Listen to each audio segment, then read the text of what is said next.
Luke chapter 14. On one occasion, when Jesus was going to the house of a leader of the Pharisees to eat a meal on the Sabbath, they were watching him closely. Just then, in front of him, there was a man who had dropsy. And Jesus asked the lawyers and Pharisees, "Is it lawful to cure people on the Sabbath or not?" But they were silent. So Jesus took him and healed him and sent him away. Then he said to them, "If one of you has a child or an ox that has fallen into a well, will you not immediately pull it out on a Sabbath day?" They could not reply to this. When he noticed how the guests chose the places of honor, he told them a parable. When you are invited by someone to a wedding banquet, do not sit down at the place of honor, in case someone more distinguished than you has been invited by your host. And the host who invited both of you may come and say to you, "Give this person your place," and then in disgrace you would start to take the lowest place. But when you are invited, go and sit down at the lowest place, so that when your host comes, he may say to you, "Friend, move up higher." Then you will be honored in the presence of all who sit at the table with you. For all who exalt themselves will be humbled, and those who humble themselves will be exalted. He said also to the one who had invited him, "When you give a luncheon or a dinner, do not invite your friends or your brothers or your relatives or rich neighbors, in case they may invite you in return, and you would be repaid.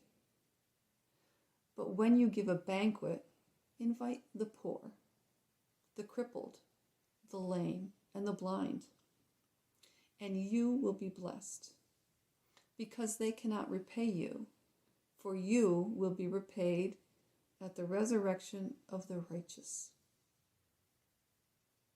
One of the dinner guests, on hearing this, said to him, "Blessed is anyone who will eat bread in the kingdom of God." Then Jesus said to him, "Someone gave a great dinner and invited you.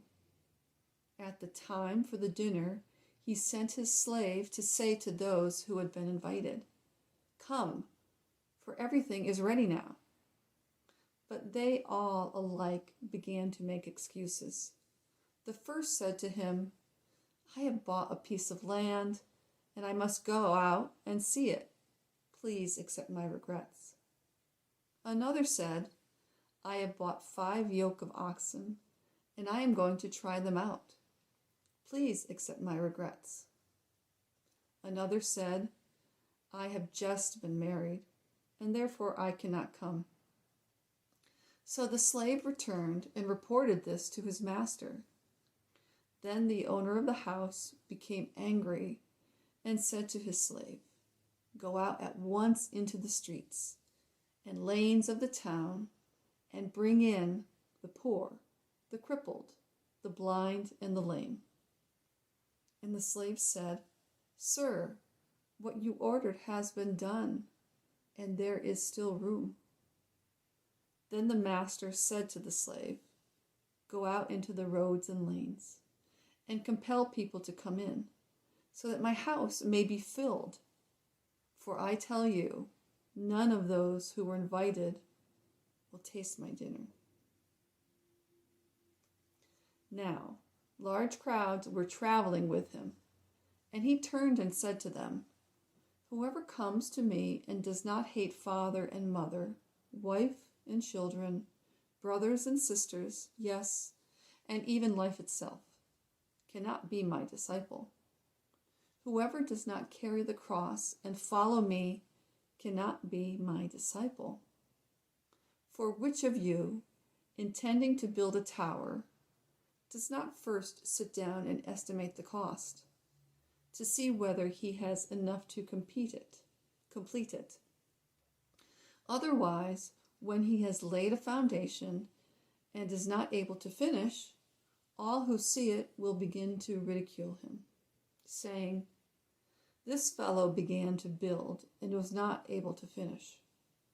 Or what king, going out to wage war against another king, will not sit down first and consider whether he is able with 10,000 to oppose the one who comes against him with 20,000?